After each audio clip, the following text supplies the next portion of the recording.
Hello दोस्तों, नमस्कार। आज हम बात कर रहे हैं इनकम टैक्स रिटर्न फाइल करने की लास्ट डेट 31 जुलाई है। आमतौर पर 31 जुलाई होती है, लेकिन कभी कभी बढ़ भी जाती है, पर कभी कभी नहीं भी बढ़ती। अगर ये डेट बढ़ती है तो हो सकता है आपको 5,000 रुपये तक की पेनल्टी देनी पड़ सकती है, जो कि लेट फीस के रूप में होगी। अब समस्या ये आती है कि क्या सारे लोग इनकम टैक्स की रिटर्न, क्योंकि अब ये केवल ऑनलाइन भरी जाएगी, क्या सारे लोग ये भर पाएंगे? जी हाँ, बिल्कुल भर सकते हैं। अगर आप बेसिक इन्फॉर्मेशन वाले इनकम टैक्स पेयर हैं या अर्निंग वाले हैं और बहुत ज़्यादा कॉम्प्लिकेशन नहीं है, तो आप इस रिटर्न को खुद भी भर सकते हैं। आज हम बताएंगे स्टेप टू स्टेप कैसे इनकम टैक्स की रिटर्न ऑनलाइन भरें, बहुत छोटी छोटी जानकारियों के साथ।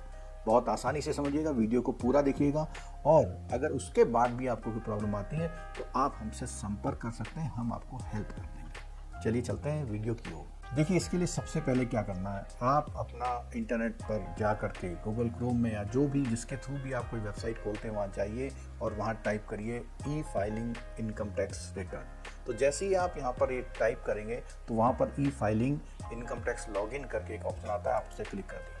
तो इस तरह से आप यहाँ देख रहे हैं, यहाँ पर ये सब कुछ आ रहा है। तो यहाँ पर पहला ऑप्शन जो है ई filing home page income tax department, यहाँ पर आप क्लिक कर दीजिए। वो स्क्रीन कुछ इस तरह की होती है। यहाँ पर आप अपना पैन नंबर डाल दें, और जैसे ही आप पैन नंबर डालेंगे तो पैन नंबर डालने के बाद यहाँ पर एक चेक बॉक्स होगा, उसे आप क्लिक करें। कंटिन्यू करने के बाद क्लिक करें, और उसके बाद आप अपना पासवर्ड डाल दीजिए, और पासवर्ड डालने के बाद अपना कंटिन्यू पे क्लिक कर दीजिए। जैसे ही आप कंटिन्यू पे क्लिक करते हैं तो स्क्रीन ये सामने आती है, और यहाँ पे लिखा आता है file your return for the year ended 31 मार्च, यानी जो 31 मार्च 2023 खत्म हुआ है उसकी रिटर्न की बात कर रहे हैं। उसमें आप फाइल नाउ पे क्लिक कर दीजिए। देखिए, अगर आप गवर्नमेंट एम्प्लॉय हैं और या सैलरीड पर्सन हैं या कहीं पर आप जीएसटी वगैरह में, तो कई सारी इंफॉर्मेशन आजकल ऑटोमेटिकली ही आपकी इनकम टैक्स रिटर्न में पहुंच जाती है, क्योंकि सब आप पैन और जीएसटी नंबर सब ये आपस में लिंक हो गए। तो बहुत सारी जानकारियाँ, आपका फॉर्म 16 है ऑनलाइन वहाँ पर पहुँच जाता है। और जब वो वहाँ पहुँचता है तो अगर उसमें कोई डिस्क्रिपेंसी तो आप उसे करेक्ट भी कर सकते हैं। सबसे पहला ऑप्शन आता है असेसमेंट ईयर। तो देखिए, असेसमेंट ईयर क्या होता है? जो फाइनेंशियल ईयर खत्म हुआ है उससे अगला वाला ईयर हमारा असेसमेंट ईयर होता है। तो हमारा असेसमेंट ईयर जो है वो है 23-24, क्योंकि 31 मार्च 23 खत्म हुआ है। तो हम क्या करेंगे, 23-24 वाले ऑप्शन पे क्लिक कर लेंगे। मोड ऑफ फाइलिंग आप यहाँ पर ऑनलाइन क्लिक करेंगे। उसके बाद कंटिन्यू का ऑप्शन दबा दीजिए। आपने अगर कोई इनकम टैक्स रिटर्न अभी तक अपने इस वेबसाइट पर जाकर नहीं फिल करी है तो यहाँ पर नो ड्राफ्ट सेव ड्राफ्ट आएगा, यानी कोई इन्फॉर्मेशन नहीं है। तो आप सीधे सीधे नीचे करेंगे स्टार्ट न्यू फाइलिंग।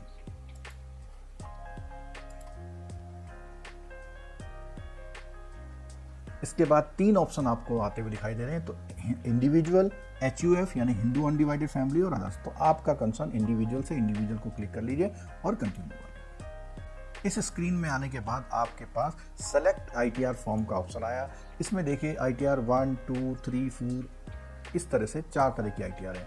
लेकिन आमतौर पर जो सैलरीड पर्सन हैं, सैलरीड पर्सन के लिए इनकम टैक्स ITR 1 भरी जाती है, और प्रोसीड विद पे आप क्लिक कर देंगे। जल्दी और आसानी से बिना गलती के भरने के लिए आपको अपना जो फॉर्म 16 मिला हुआ है, आपको फॉर्म 16 आप अरेंज कर लेंगे। फॉर्म 16 के साथ बैंक का जो स्टेटमेंट है जिसमें आपकी इंटरेस्ट इनकम आई हुई है, और हाउसिंग लोन का जो आपका टैक्स का रिबेट आपको क्लेम करना है, तो हाउसिंग लोन का इंटरेस्ट और प्रिंसिपल पेमेंट का सर्टिफिकेट, PPF वगैरह का, या कोई सुकन्या समृद्धि, या जो भी आपने इन्वेस्टमेंट किया है, कोई मेडिकल एक्सपेंसेस किए हैं, वो सारे प्रूफ अपने पास रख लीजिए। इसमें लिखा हुआ भी कि इतने कागज आप तैयार कर लीजिए। उसके बाद लेट्स गेट स्टार्टेड पे जाइए। अब यहां पर कुछ ऑप्शन आए हैं। तो पहला ऑप्शन है taxable income is more than basic exemption limit. पहला ऑप्शन तो ये है। दूसरा ऑप्शन है filing return of income due to fulfilling any one more mention. इनमें से किसी कारण से आप अगर भर रहे हैं इस ऑप्शन में, इसका मतलब ये है कि आपकी जो इनकम टैक्स की जो एग्जम्पशन लिमिट है उससे आप अंडर हैं, बट इन तीनों में से कोई आप एक खर्चा कर रहे हैं, इसलिए ये ऑप्शन है। बट अगर आपकी इनकम जो है बेसिक एग्जम्पशन लिमिट जो है 5 लाख की, अगर उससे ज़्यादा है तो आप यहाँ पर क्लिक करेंगे। आप में से अधिकतर लोग जिनका भी टैक्स डिडक्टेबल है वो लोग सब पहला वाला ऑप्शन लेंगे, बाकी लोग जिनका टैक्स डिडक्टेबल नहीं है वो दूसरा ऑप्शन लेंगे, और ये तीसरा वाला ऑटोमेटिक एक चेक बॉक्स में क्लिक कर लेंगे, क्योंकि इनमें से एक जरूर करना है। और अगर आपका इसके अलावा खर्चे ज़्यादा हैं तो ये लेंगे। लेकिन अभी हम बात कर रहे हैं कौन सी, जिन लोगों की टैक्स जो लिमिट है वो एग्जेप्शन लिमिट जो उतनी है उससे ज़्यादा उनका टैक्स इनकम है, तो वहाँ पे ठीक है। उसके बाद हम कंटिन्यू पे क्लिक करते हैं। अब आप देखिए स्क्रीन पे एक मैसेज आया जिसमें ये बताया गया है कि आपकी कुछ इन्फॉर्मेशन पहले से प्री फिल्ड है, तो उसे आप ओके कर देंगे। अब यहाँ पर देखिए दिखाई दे रहा है कि क्या आपकी पर्सनल इन्फॉर्मेशन है, क्या आपकी ग्रॉस टोटल इनकम है, ये सब चीज़ें यहाँ पर दिखाई दे रही हैं। इनको आप क्रॉस चेक करने के साथ आगे बढ़ेंगे। सबसे पहला है आप क्लिक करेंगे पर्सनल इन्फॉर्मेशन पे। तो पर्सनल इन्फॉर्मेशन में क्लिक करने पे आपका जो फ़ोन नंबर वगैरह है, आधार नंबर, डेट ऑफ बर्थ वगैरह वो सब कुछ आएगी। अगर आपको कोई एड्रेस वगैरह में कहीं कोई चेंज करना है तो आप यहाँ पे एडिट बटन पे क्लिक करके आपसे वो भी कर सकते हैं, ठीक है। नेचर ऑफ एम्प्लॉयमेंट आपका कैसा है, यहाँ पर आपकी रिटर्न, क्योंकि 139(1) का मतलब है आपकी ड्यू डेट से पहले आप रिटर्न कर रहे हैं, तो इसे क्लिक करेंगे। और कोई इन्फॉर्मेशन अगर आपको बदलनी है तो बदल देंगे, बैंक की डिटेल है कोई बदलनी है तो बदल देंगे, अदरवाइज आप नीचे आके कंफर्म करेंगे। तो देखिए इसमें पहला फर्स्ट स्टेप है आपका, वो फर्स्ट स्टेप आपका ये वेरीफाई होगा। जैसे ही आपका पहला स्टेप वेरीफाई होगा उसी समय आपका दूसरा स्टेप एक्टिवेट हो जाएगा। देखिए पहले ये ग्रे कलर था, अब आपने ग्रॉस टोटल इनकम को निकाला और अपने जो भी फॉर्म 16 है आपके पास, जो आपके पास डिटेल्स हैं, उनसे आपने उसको क्रॉस चेक किया। और क्रॉस चेक जब आप करेंगे तो उसमें कुछ एग्जेम्पशंस भी होते हैं। अब वो एग्जेम्पशंस कौन कौन से हैं, वो जैसे पहला वाला जो एग्जेम्पशंस हैं वो आपका ट्रैवल पे होने वाले खर्चे, ट्रांसपोर्ट पे होने वाले, टूर पे होने वाले खर्चे, और कोई यूनिफॉर्म वगैरह के खर्चे, यानी कुछ खर्चे ऐसे होते हैं जो आपको एग्जेम्प्टेड होते हैं। तो अगर आपके पास कोई ऐसे खर्चे हैं जो एग्जेम्प्टेड हैं तो वो यहाँ पर आप यस करेंगे। यस करने के बाद आप वहाँ पे वो अमाउंट डालेंगे तो वो ऑटोमेटिक ले लेगा। लेकिन अभी क्योंकि हमारे पास नहीं है तो हम इसको नो कर रहे हैं। दूसरा आता है आपका कोई SCA है, स्पेशल कंपनसेटरी अलाउंस है, चिल्ड्रन एजुकेशन अलाउंस है, हॉस्टल अलाउंस है। ये अगर हैं तो ये भी कुछ हद तक जो होते हैं टैक्सेबल टैक्सेस से एग्जेम्प्टेड होते हैं, तो वो आप दे देंगे। इसके अलावा आपका कोई हाउस रेंट का एग्जेम्पशन अगर आपको मिल रहा है तो वो आप भर सकते हैं। तो जितने भी यहाँ पे एग्जेम्पशन हैं वो आपको LTC में कुछ मिला हुआ पैसा वो क्लेम कर सकते हैं आप। यानी ये कुल मिला के बात आ रही है कि जो भी आपके एग्जेम्पशन हैं उनकी बात आ रही है। कुछ और एग्जेम्पशंस हैं जो सैलरी इनकम में मिलते हैं, तो उसके लिए आप यस करेंगे। तो बस यहाँ पे जब आप यस करेंगे तो यहाँ पे कुछ और ऑप्शन खुल जाएंगे। जैसे आप अगर एम्बेसी में हाई कमीशन में हैं, वहाँ पे कुछ आपको सैलरी वगैरह मिलती है, उसकी बात आती है। दूसरा आता है कि अगर आपकी सर्विसेज आउटसाइड इंडिया है तो उसमें एग्जेम्पशंस मिलता है। आपको रिटायरमेंट ग्रेचुइटी बेनिफिट, डेथ का बेनिफिट मिला हुआ है किसी की फैमिली उसमें, तो वो यहाँ पर आता है। और आपका लीव इनकेसमेंट रिटायरमेंट में जो मिलता है वो यहाँ पर आता है छूट में। और इसी तरह कमिटेड वैल्यू पेंशन जो आप होता है ना कि आप रिटायर्ड होते हैं तो रिटायर होने से पहले जो इमीडिएटली आप 15 साल की या 10 साल की पेंशन इमीडिएटली ले लेते हैं, कमिटेड बोलते हैं, तो वो वैल्यू भी। तो ये इतनी चीज़ें यहाँ पर नॉन टैक्सेबल होती हैं, यानी एग्जेम्पशंस होती है। आप यहाँ पे क्लिक करेंगे और वो फिगर को भर देंगे, क्लिक करेंगे फिगर को भर देंगे। ये आपके इंडिविजुअल के सबके डिफरेंट हो सकते हैं। तो यहाँ पर हमने इसको जो है वो किया और उसके बाद हमने यहाँ पर अभी इसको फिलहाल नो कर दिया है और उसके बाद हमने कंटिन्यू का ऑप्शन दबाया। अब यहाँ पर आप देखिए कि जो एग्जेम्पशन लिमिट अलाउंसेस है 0 आ रहे हैं। अगर आपने वहाँ फिल्ड किए होते तो यहाँ पर ये अमाउंट आ जाता आपका। सबसे इंपॉर्टेंट जो आता है वो आता है इनकम फ्रॉम हाउस प्रॉपर्टी। अब देखिए इनकम फ्रॉम हाउस प्रॉपर्टी दो तरह से दिखा जाता है। एक तो हो सकता है कि आपको वहाँ से रेंटल इनकम रिसीव हो रही हो। दूसरा हो सकता है कि आपका इंटरेस्ट जो आपका बैंक में पे करते हैं, तो बैंक में पे करने वाला इंटरेस्ट हो सकता है कि वो 2 लाख के आसपास हो, तो 2 लाख तक की रिबेट आपको वहाँ पर मिल जाती है।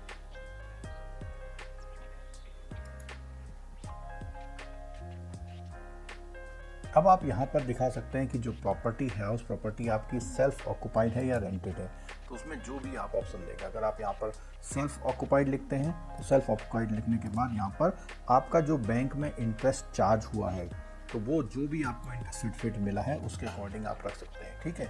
लेकिन इसमें मैक्सिमम जो छूट मिलेगी आपको 2 लाख तक की।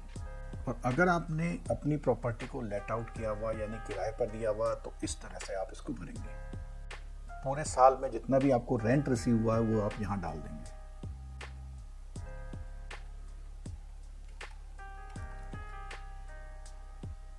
अगर आपने सरकार को कोई टैक्स दिया हुआ तो उसकी फिगर आप यहाँ दे सकते हैं।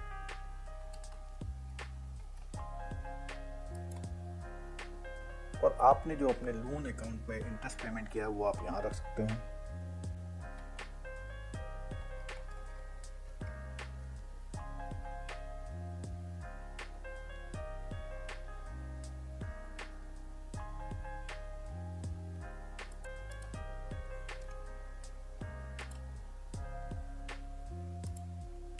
अगर आपने प्रॉपर्टी लोन पे ली हुई है और उसको किराए पे दी हुई है तो आप उनकी डिटेल यहाँ पर इस तरह से भर सकते हैं। अगर आप खुद रहते हैं और ब्याज दे रहे हैं या आपने किराए पर दी है, किराए की इनकम आती है और ब्याज दे रहे हैं, तो वो सारी डिटेल भरने के बाद आपको मैक्सिमम जो बेनिफिट मिलेगा वो 2 लाख तक ही मिलेगा। आप इसमें कोई और एग्जाम्पशंस है उससे करना चाहते हैं, जैसे एग्रीकल्चर वगैरह का भी देख लेते हैं, तो उसमें आप क्लिक करेंगे और इसमें जो जब यहाँ पे क्लिक करेंगे तो उसमें एग्रीकल्चर इनकम लेस देन और इक्वल टू 5,000 है तो वो आप यहाँ पे कर सकते हैं। उसके अलावा कोई आपको कंपनसेशन मिला हुआ डिजास्टर का तो वो यहाँ पे कर सकते हैं। कोई इंश्योरेंस पॉलिसी का बोनस वगैरह मिला हुआ है, कोई प्रोविडेंट फंड रिसीव किया हुआ है, कोई आपको रिटायरमेंट बेनिफिट मिले हुए हैं, MP MLA के कोई अलाउंसेस हैं, कोई अवार्ड मिला हुआ, तो इस तरह की कोई भी जो भी यहाँ पर एडिशनल बेनिफिट हैं वो आप यहाँ पर डाल के उसका एग्जाम्पशन ले सकते हैं। सबका यहाँ पे कैटेगरी दिया, 1 बाय 1 आप देख लीजिए और आप उसमें डाल सकते हैं।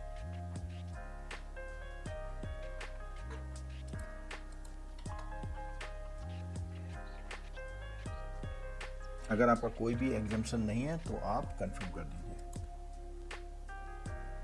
अब बात आती है कि और कौन कौन से एग्जाम्पशंस आपको लेने हैं इसमें। तो देखिए टोटल डिडक्शन होते हैं जो कि ATC वगैरह में होते हैं, उनमें कौन कौन से डिडक्शंस आपको यहाँ मिल सकते हैं। कोई आपने डोनेशन पेमेंट की हुई है PM रिलीफ फंड में या CM रिलीफ फंड में तो वहाँ पर आपको ये टैक्स रिबेट मिल सकती है।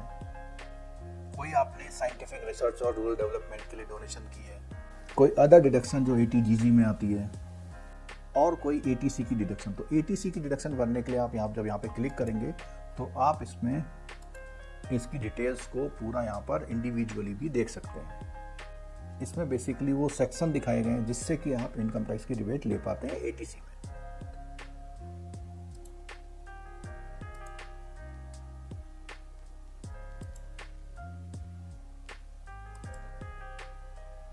अगर आपकी ये कंफर्मेशन ओके है तो आप इसे यस कर सकते हैं।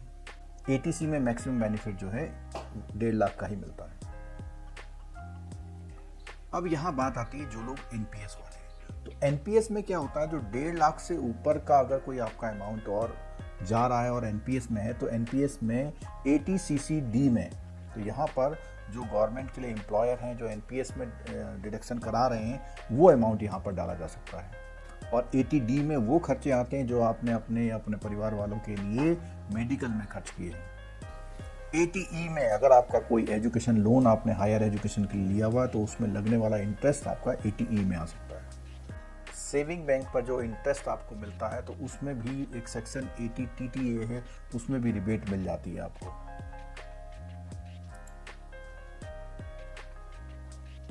अगर आपको ये रिबेट लेनी है तो ये सेक्शन जो ATTTA का है उसको आप रेफर करके उसकी अलग से ATTTA की फिगर आप भरेंगे तो यहाँ पर रिबेट आपको मिल जाएगी। कोई और डिडक्शन है जो आपको लेना है तो वो आप यहाँ पे फिल कर सकते हैं। उसके बाद कंटिन्यू।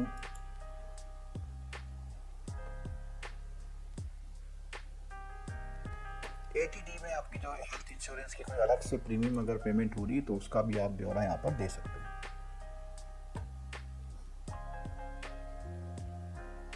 अगर आपको ATTTA में कोई रिबेट लेनी है तो यहाँ पर ये स्क्रीन आई है, यहाँ पर आप प्लस ऐड ATTTA क्लिक करेंगे। और अधिकतर लोगों का ऐसा होता है जो इंटरेस्ट इनकम होती है तो सेविंग बैंक की जो भी आपकी इंटरेस्ट इनकम है आप यहाँ पर भर देंगे। अगर मान लिया मैं यहाँ पे भरता हूँ 50,000, 50,000 भरते ही देखिए यहाँ पर ये कहता है deduction is more then deductive deduction details bye provider employer. तो यहाँ पर कोई भी एम्प्लॉयर ने प्रोवाइड नहीं की है तो क्वेश्चन दे रहा है आपको, आप चाहें तो फिर भी यहाँ पर ऐड कर सकते हैं। ठीक है, और ऐड करने के बाद जो भी एलिजिबिलिटी होगी वो यहाँ पर आपकी आ जाएगी। ठीक है,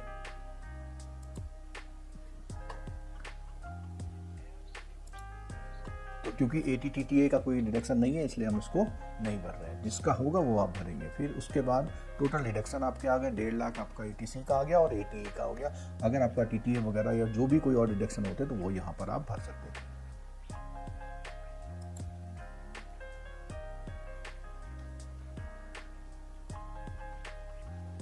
अब देखिए हमारे 3 सेक्शन हमारे यहाँ पूरे हो चुके हैं 5 में से। पहला पर्सनल इन्फॉर्मेशन, इनकम और उसके बाद टैक्स डिडक्शन। अब बात आती है टैक्स पे जो किया हुआ है।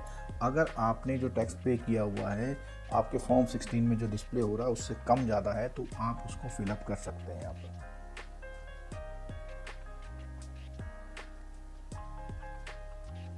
आपने खुद कोई पेमेंट किया हुआ तो ये लास्ट वाले कॉलम में आएगा।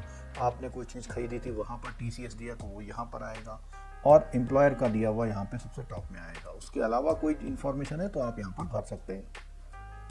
उसके बाद आप करेंगे कंफर्म। अब आपका आता है टोटल टैक्स लायबिलिटी को। इसको आपको चेक करना है कि आपकी टैक्स लायबिलिटी प्रॉपर बन रही है या नहीं बन रही है। ये सब कुछ अपने आप कैलकुलेट करके आपको बता देगा। अगर आपको लगता है तो आप उसे क्या करेंगे, कंफर्म कर देंगे।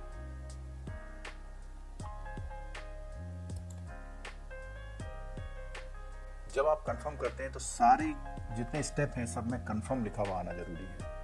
उसके बाद आप प्रोसीड पर क्लिक करेंगे।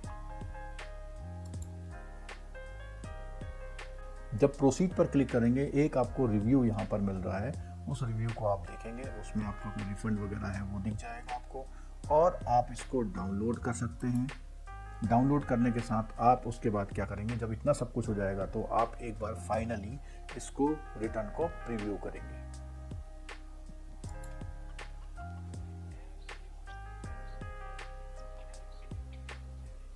प्रीव्यू करने में आपका नाम पूछेगा, और यहाँ पर आप जो कैपेसिटी है यहाँ पर आप सेल्फ रख लीजिए क्योंकि खुद भर रहे हैं। और ये सब करने के बाद यहाँ पे TRP नंबर वगैरह नहीं देना है क्योंकि आप खुद भर रहे हैं, और प्रोसीड टू प्रीव्यू करेंगे। जब प्रोसीड टू प्रीव्यू करेंगे तो इस तरह से आपका एक ये फॉर्म ITR 1 यहाँ आ जाएगा। आप इसको डाउनलोड भी कर सकते हैं, और ये सब आपके डाउनलोड फोल्डर में जाएगा। इसमें पूरी डिटेल्स आपकी आ गई है, कैसे कैसे आपने क्लेम किया है, क्या क्या कहाँ दिखाया है, सब यहाँ पर दिखाई दे रहा है। ठीक है, सब यहाँ पर दिखाई दे रहा है, कितनी इनकम है कितनी नहीं है, सब यहाँ पर कौन कौन से दिखा रहे हैं इनकम, सब यहाँ पर आ गया देखिए। ठीक है, और इसके बाद आप देखिए यहाँ पूरी रिटर्न डिटेल में आपकी तैयार हो गई है। यहाँ पर आपका जो आपने जहाँ जहाँ डिडक्शन लिया था पूरी डिटेल यहाँ पर आपको इन्फॉर्मेशन मिल गई है। अगर कोई इन्फॉर्मेशन अभी भी रह गई है तो वो आपको फिर अब इसको दोबारा से रिवाइज करके करनी पड़ेगी। ठीक है,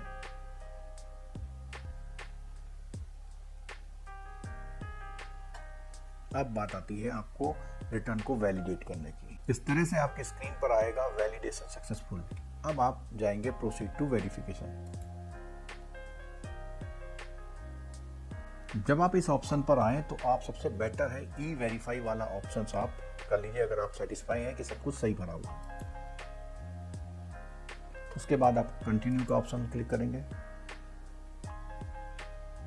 अब यहाँ पे जो सबसे पहला वाला बहुत ज़्यादा आसान है, क्योंकि उसमें क्या है आपको OTP आएगा, जो आपका आधार पे मोबाइल नंबर रजिस्टर्ड होगा वहाँ पर OTP आएगा, और आप उसको क्लिक करके, और कई तरीके और भी हैं लेकिन वो सबसे आसान तरीका है, आप कंटिन्यू क्लिक कर देंगे। यहाँ पर एक आई एग्री का ऑप्शन आएगा, उसे आप आधार पर OTP आएगा आपके मोबाइल पर जो OTP आया उसे आप वहाँ पंच कर दीजिए, और आपसे वैलिडेट कर दीजिए। यहाँ पर एक बार और पूछता है कि अगर आपने इसको ओके कर दिया तो आप इसमें चेंज नहीं कर पाएंगे। आपको करना क्या पड़ेगा, अगर आपको फिर भी चेंज करना है तो आपको रिवाइज रिटर्न डालनी पड़ेगी। तो हम सबमिट कर लेते हैं।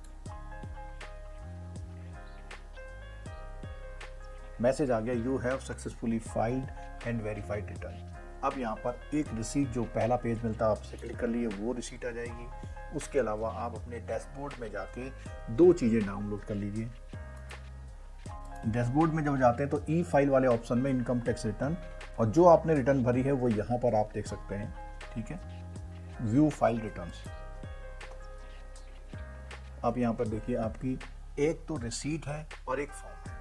रिसीट में तो आपको केवल की ग्रॉस इनकम का आता है, लेकिन आप फॉर्म भी डाउनलोड कर लीजिए। अब ये दोनों जो डाउनलोड करे हुए वो मैं आपको दिखाता हूँ। आप जाएंगे अपने डाउनलोड फोल्डर पे और वहाँ पर जैसे फॉर्म पीडीएफ, अब मैं जैसे इसे खोलता हूँ, देखिए आपको डिटेल फॉर्म दिखाई देगा, जो एक एक आपने डिटेल भरी थी पूरी डिटेल आएगी। तो आपका कोई भी अगर कंफ्यूजन है तो वो यहाँ दूर हो सकता है। कई बार क्या होता है हम लोग समझ नहीं पाते कि फिगर कहाँ से आई, कैसे आई, तो ये बहुत अच्छा इसमें ऑप्शन है। इसमें एक एक ऑप्शन आपको यहाँ पर दिखाई देता है और आपकी पूरी रिटर्न्स यहाँ पे दिखाई जाती है। दूसरा, जो फॉर्म की एक्नॉलेज होता है वो एक पेज का जो आमतौर पर आप लोग इस तरह से मेंटेन करते हैं वो दिखाई दे रहा है, यहाँ पर ये पूरा दिखाई दे रहा है। तो इस तरह से दोस्तों, तो ये एक तरीका था कि हम इनकम टैक्स रिटर्न कैसे में। हाँ, अगर कहीं पर भी कोई कॉम्प्लिकेसी आती है तो आप हमसे कांटेक्ट कर लीजिए, हम आपको उसको सॉल्व करा देंगे। ठीक है, तो दोस्तों ये वीडियो था हमारा एक बहुत आम जनमानस के लिए, जो लोग ITR ई फाइल करने के लिए इधर उधर भटकते रहते हैं, लोगों से रिक्वेस्ट करते रहते हैं। आप भी इसको भर सकते हैं। जब तक आप लास्ट का कंफर्मेशन नहीं भरते तब तक आप इसको एडिट कर सकते हैं। किसी भी स्टेज में आके आप इसको एडिट कर सकते हैं, फाइनल सबमिशन से पहले, ई वेरीफाई करने से पहले। अगर आपने ई वेरीफाई कर दी तब आपको रिवाइज रिटर्न, तो इसमें ऐसी घबराने वाली कोई बात नहीं है कि गलती हो जाएगी, लेकिन सीखेंगे तो करेंगे। जिनकी बहुत कॉमन सी चीज़ें होती हैं, जैसे सैलरी है, हाउसिंग लोन है, मेडिकल एक्सपेंसेस हैं, बच्चों के एक्सपेंसेस हैं, आपका एजुकेशन लोन है, इंटरेस्ट की इनकम है, ये अगर इतनी चीज़ें बेसिक हैं तो आप इसको खुद भर सकते हैं। और इसमें आपका पूरा पोर्टल पे रिकॉर्ड भी अवेलेबल रहेगा। कभी भी आपको किसी को देनी है तो आप फटाफट दे सकते हैं। तो दोस्तों ये वीडियो कैसा लगा? बहुत आसान भाषा में बिल्कुल लाइव मैंने करके दिखाया था। अगर आपको कोई प्रॉब्लम हो तो आप हमसे कांटेक्ट कर सकते हैं और चैनल को जरूर सब्सक्राइब कर लीजिए कि ऐसे और भी जो आपके बेनिफिटेड के लाइफ में काम आने वाले वीडियो में लाता रहूँगा। Thank you so much.